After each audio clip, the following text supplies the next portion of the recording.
A very good evening and welcome to NEWSPLUG. Today being the 18th of March, and that is on a Friday night. My name is Christine Mutindi, and we go straight ahead to the news making headlines this night. And President Uhuru Kenyatta today launched the Level 6 Mama Margaret Kenyatta Children's Hospital in Kariobangi East, Korogogosho. The president said that the facility will provide direct social impact on the lives of ordinary Kenyans in that area. At the opening ceremony attended by the Health Cabinet Secretary Mutahi Kagwe, NMS Director General Mohamed Badi, and other health stakeholders, President Uhuru Kenyatta, who officiated the ceremony, mentioned that the hospital is one of a kind and will help alleviate the congestion in major hospitals in the country. Hii ni kazi ambayo ilikuwa abandoned way back in the 90s. Just derelict buildings.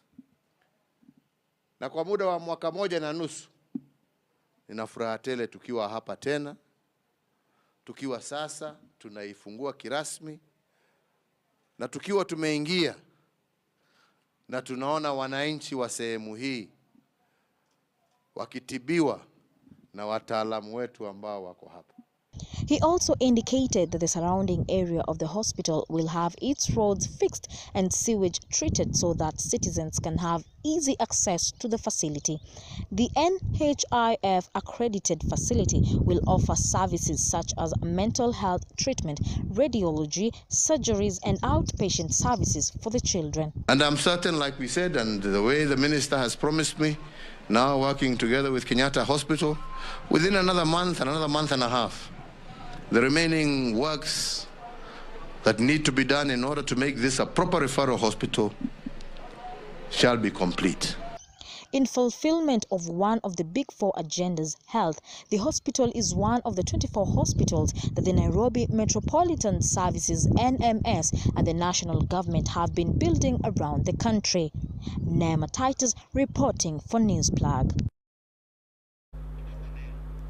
And still on matters, President Uhuru Kenyatta, after opening the hospital, he spoke to the Korogogosho residents, and while addressing them, he did not forget to mention the issues of border operators and that he would call for a meeting very soon. And he also emphasized that he will continue focusing on the national unity and peace as the most important ingredients in the country's progress. Na kwenzetu wale ambao wako hapa, munakuja munadanganywa ati boda serikali haitaki. Sisi hatuna shida na mfanyabiashara wa haki. Tunaelewana? Na hivi karibuni tutakuwa na mkutano na nyinyi vijana wa boda. Tunaelewana? Tupange mikakati ya vile kazi itafanywa, tufuate sheria, tuheshimu wakina mama wetu, tuheshimu wazee wetu, wewe upate pesa yako, kila mtu afurahie. Lakini jameni, there must be order. Jameni, there must be order. Hakuna nchi ambaye haina order.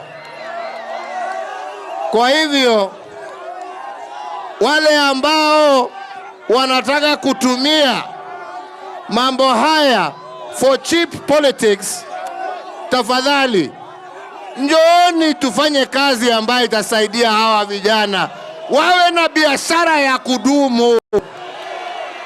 Ama wasemaje wewe ndugu yangu? Unakubaliana na mimi? Unakubaliana na mimi? Hivi karibuni nitawaita jameni, tukae kikao kama wazee, tukubaliane na tusikizane. Na mimi najua hatuwezi kushindwa kusikizana. Sini hivyo? Mumefurahia hospitali yenu? Mumefurahia hospitali yenu? Tutaishi na amani. Mutashikilia baba na azimio mkono. Nione tena kwa mikono, nione.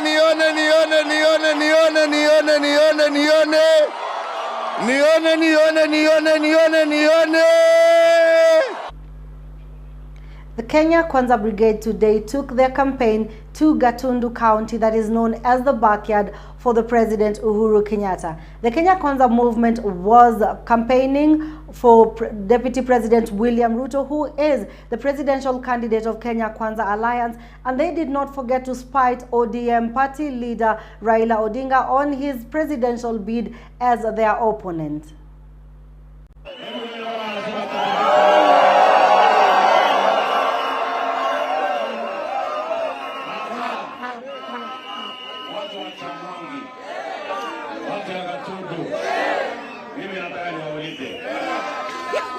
Siku ile rafiki yangu Rais Uhuru Kenyatta alikuwa anataka mwanaume wa kusimama na yeye, hata akiwa na matatizo ya haki, akitafuta uongozi wa Kenya.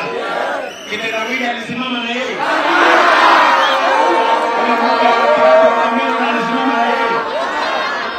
Mimi nawauliza, hata kama tumeshindwa na akili, si tuliungana 2013 watu karibu milioni 10 tukaunda serikali. 2017 tukaungana, tukakataa ukabila, tukakataa chuki, tukakataa kugawanywa, tukaunda serikali tena. Sasa mimi nataka niwaulize watu wa Kiamoni, yaani mnataka kuniambia kwa wale watu milioni 10 tuliungana tukaunda serikali 2013, tukaunda serikali 2017, ati tumekosa mtu ya kutuongoza mpaka wanaenda kukodesha mtu akitendawili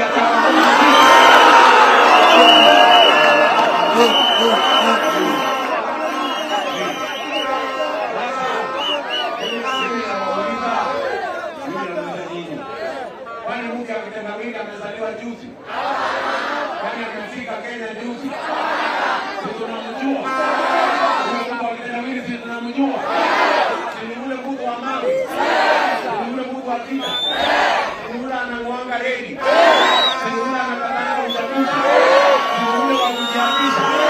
Ni yule wa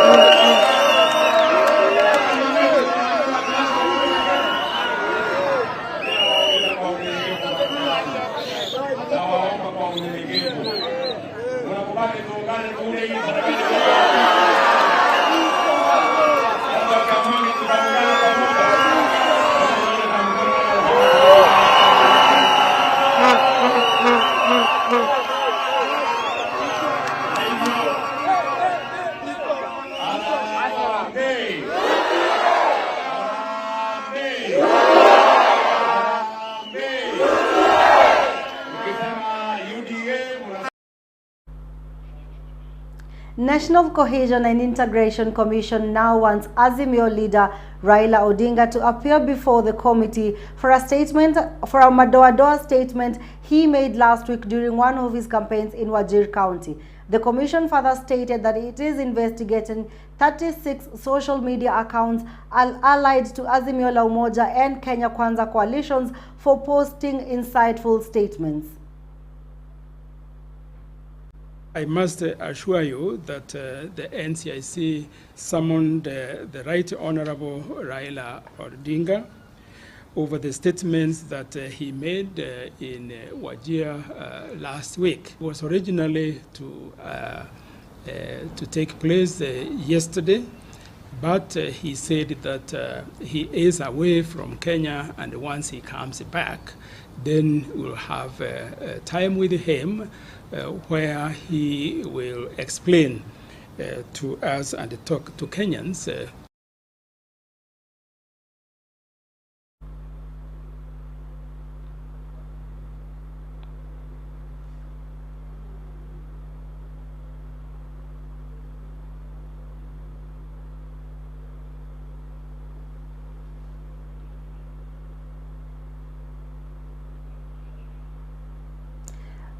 Cabinet Secretary Education Cabinet Secretary George Magoha has dismissed claims that fraud is extreme in the continuous Kenya Certificate of Secondary Education exams. The minister said this after launching a new CBC class at Kayole South Secondary School. He also said that students who sat for KCPE exams are expecting their results at any time from next week. In terms of KCSE examination, I'm glad to say that we are completing the week without any major incidents. Those who have attempted to breach the sanctity of our examinations, we have arrested them without fear or favor. They actually shall face the full force of the law, and they have themselves to blame. Because this exam has not leaked, it shall not leak because it is very well packaged. There are 5 layers through which you have to pass through before you get to a paper. So we release the exam after the container, and the children go to the classroom. At that point, some few teachers, when the exam has been open, at the time when it should be open, which is usually at the time they are about to start, some of them try to compromise the exam. But we have arrested them and we have been ahead of them.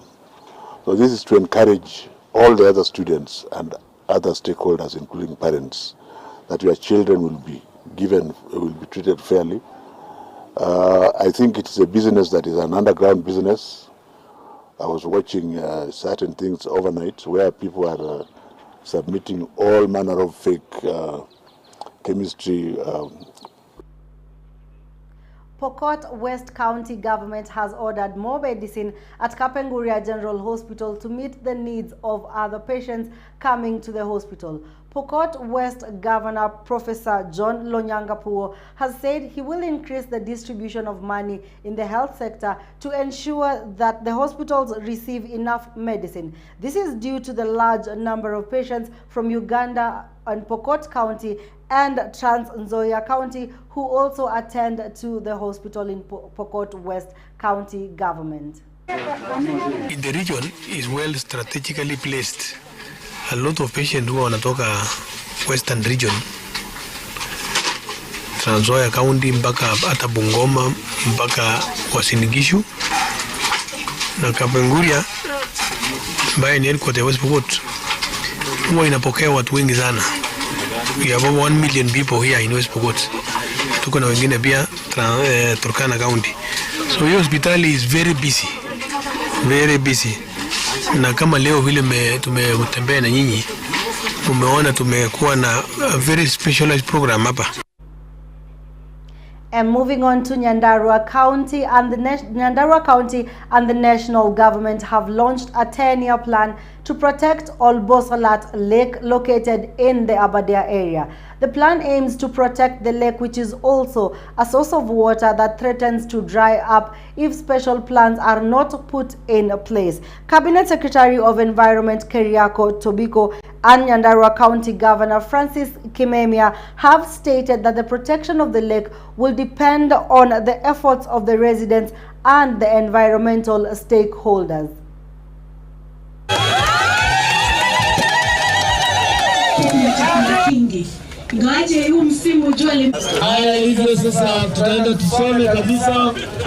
What I don't know is everybody else. Lazima tufufue ziwa Olboros. Tumekubaliana? Na lazima tushikane mikono sisi wote. Viongozi wa serikali ya juu, viongozi wa serikali ya county na sana wananchi, manake hii kitabu leo, hii plan tutazindua leo, ni nyinyi, hii ni mali yenu. Na lazima nyinyi muwe katika mstari wa mbele kuhakikisha kwamba imefanyika hivi. Huu mradi tungependa wananchi wa uchukue kama ni mradi wenu. Hii management plan ambayo imetengenezwa hapa haina maana ati iwe ni ya governor ama ni ya waziri. Sisi tunataka wananchi wetu, hasa youth mchukue hii mambo, mchukue hii plan, mtengeneze hata kamati zenu kwa kila ward ama katika hizo vikundi dogo katika mashinani, muweze kuendesha mambo ya environmental conservation, sio tu katika Olbosat, hata katika uwezo kuongea mambo ya Olbosat bila kuongea mambo ya the entire Abadia ecosystem. Tuko pamoja na tutasupport mambo ya hifadhi kwa njia yoyote ambayo tunaweza. The plan therefore aims to ensure that this valuable wetland resource is sustainably utilized and conserved for posterity through the following management programs that indicate what has been achieved and also what needs to be done: biodiversity management, ecotourism management, water resources management, land resource management, and socio-economic. A Rainbow Shuttle Sacco Matatu was today morning involved in an accident along Mombasa Road that left a female passenger who was sitting in the driver's cabin have her legs trapped in the wreckage and other passengers also nursing injuries. According to reports, the bus en route to Nairobi from Kitengela attempted to precariously go past another Rainbow bus, only to ram into a lorry that was transporting sand. The efforts to free the passenger seemed futile an hour after following concerted efforts by the police and first responders and other passengers on the scene. The bus was heading to Nairobi from Kitengela when it reportedly overtook another bus and rammed into a lorry ferrying sand near the Sabaki estate at the Athi River turnoff. Of the two trapped passengers, one, a woman, had her legs stuck in the vehicle's cabin. It took the combined efforts of officers from the Athi River police station and other motorists over more than 45 minutes to free the female passenger from the wreckage. They used metal bars to pull her out as she wailed uncontrollably. According to police data, since January, some 89 accidents have been reported in Machakos County. They left 42 people dead and 77 nursing injuries. The number included motorcycle-related accidents. Most of the deaths happened on Mombasa Road. Christine Mutindi reporting for SHANI TV. Residents of Maralal town estimate loss of millions of dollars following another fire incident. The residents want the government to ensure that they have enough fire engines to reduce the loss that they get during the fire breakouts in that county.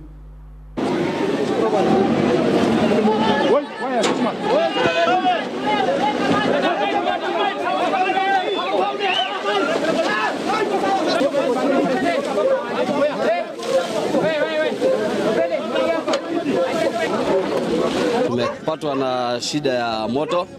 Hii ni mara ya tatu kupatwa na hii shida, na tungeomba serikali ya kaunti itusaidie na hizi gari za kuzima moto. Mimi pia ni chairman wa Water Bozers, na kumekuwa na shida kidogo kwa hizi maneno ya magari ya maji. Tumekuwa tukipewa maji na tunaomba serikali ya kaunti ijue shida mahali iko, kwa maana hata leo ilikuwa ni siku ya maji. Tulipata gari moja ya maji na tukaambiwa maji itafunguliwa baadaye saa 8. Na hata ukiangalia kama saa hii watu wamejaribu, walingangana kuzima, na gari ya maji tu wataboza moja ndio ilikuwa imepata tu maji hapa within kwa borehole, na imeweza kuja kushughulikia maneno ya moto, kwa sababu hizo gari zingine zote hakuna moja ilikuwa na maji.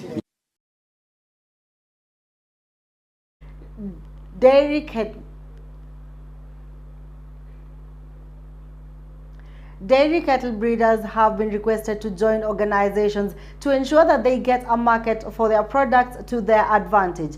The farmers have been selling their milk in the street at low prices, and our stakeholders have emphasized the importance of training farmers to ensure that they benefit from their dairy farming with no losses recorded. We are here to make sure that we support the KCDMS, to make sure that the closeout is well documented, the resilience voices are documented well, and also to make sure that we document the best practices and lessons learned, to make sure that we have lessons documented well for the next project, maybe to learn from the success and challenges. Pia kitu ambacho tuna encourage watu wetu ni kwamba tunalipa, ikifika mwisho wa mwezi tunalipa, latest ni tarehe 5.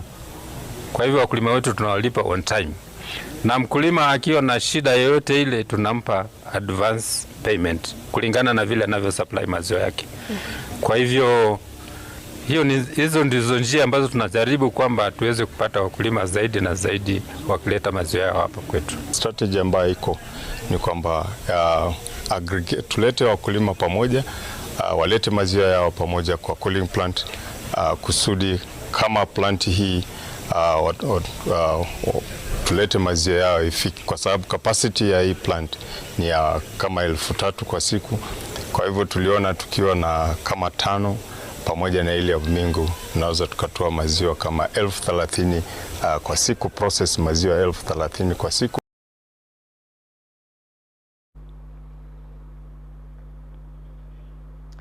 And moving on to Kakamega County, where the Kakamega County government is planning to establish a friendly children rescue center in order to provide shelter for children who have experienced any kind of abuse in the areas. Kakamega County Public Service Officer Dr. Brenda Barasa says the center will help children undergoing any abusing situations. The center will also be built in Lurambi, Lugari and Quisero areas, while expected to serve the residents from Quisero, Mumias and Butere County. To give up, I'll be a fool. You are my only. Tuko na mipango ya kuanzisha children friendly rescue centers. Tukipanga the county integrated development plan, tukaona iko gap, hatuna children rescue center within Kakamega. Mtoto akidhulumiwa na wazazi ama tukiwa na court case, mtoto amepelekwa kotini against the adults ama ukoo family, ama anahitaji shelter, akitoka court anaelekezwa wapi? Hawezi kurudi kwa hiyo jamii ambayo iko violent. So tukawa tuna mpangilio. As we came to Kakamega, we have been able to train the area advisory council Kakamega on how they should work towards ending violence against us. And now moving on to international news, where Russian President Vladimir Putin spoke to tens of thousands of Russians at an event celebrating 8 years since the annexation of Crimea. The stadium was awash with Russian flags and the letter Z, which has come to symbolize the invasion of Russia to Ukraine. To liberate people from these sufferings, from the genocide, is the main inspiring motive of the military operation we started in Donbass and in Ukraine. This is the objective. This is the aim. And you know, I remember these words from the Bible. There is no other love rather than if someone gives soul for their friends. Words from the scriptures. And we are seeing the heroic deeds of our guys in this operation. And now to money matters. The Central Bank of Kenya is in talks with Safaricom about the separation of the M-Pesa from its mobile and data business, a move set to significantly disrupt East Africa's most profitable company and the regional telecommunications industry. The bank is pushing to have telecommunications service providers hive off the mobile money businesses to improve regulations and customers' protection.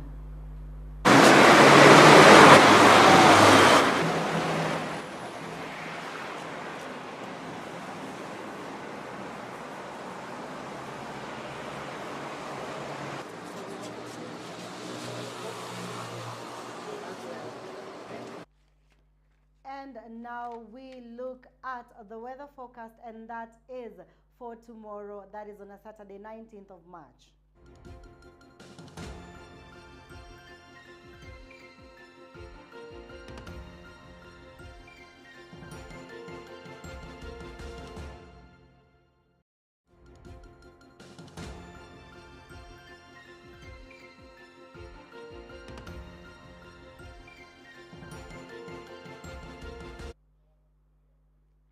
And we start off with Nairobi County, where we will have highs of 27 and lows of 25 degrees. It will be a little bit cloudy, and in the evening we will have some rainy showers at night. And to Machakos County, we will have highs of 25 degrees Celsius and lows of 24 degrees Celsius.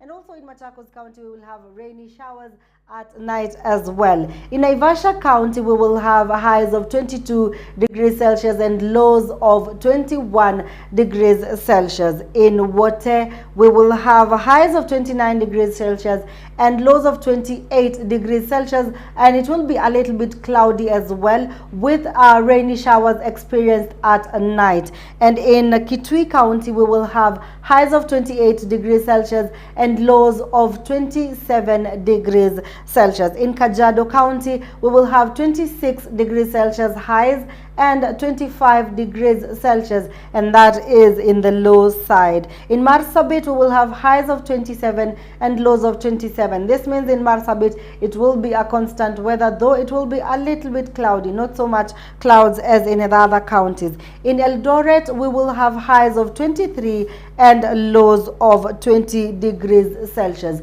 In Kakamega County, highs of 27 and lows of 24 degrees Celsius, with a bit of rainy showers from Kakamega County. That is just from some of the counties, and this is to ensure that you are well dressed tomorrow for the weather, because the weather now is cooling down a little bit, with some rainy showers experienced in across most of the counties at night, and that is as from tomorrow from 6 p.m. maybe to the middle of the night, and some other counties up to 3 a.m.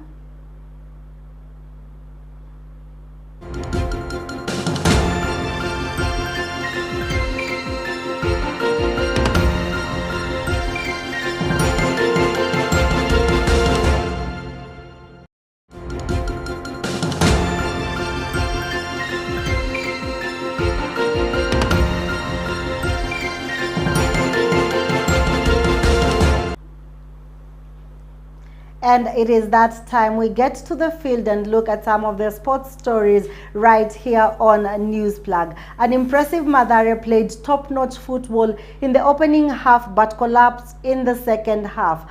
Posta rallying a comeback to pick 3 points to push into the 6th position in the standings. For Mathare, it was another failed bid on 3 points, as their hunt for survival suffered a massive hit with 11 rounds of matches left. Our reporter Abdullahi Ali has more on that story.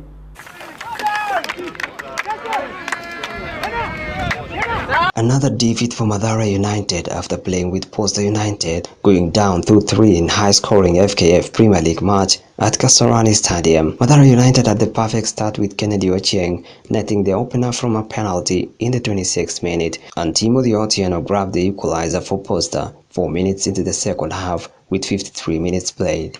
Mathare were trailing 1-2 after Jackson Dwang netted the second goal for Posta. The Slum Boys regrouped and drew level in the 70th minute, with Donald and Wisa Rocket finding the back of the net. I'm happy with the impact of the comeback, because at some point we came back in the game, and I think that's a very important thing, putting in mind the position that we are in.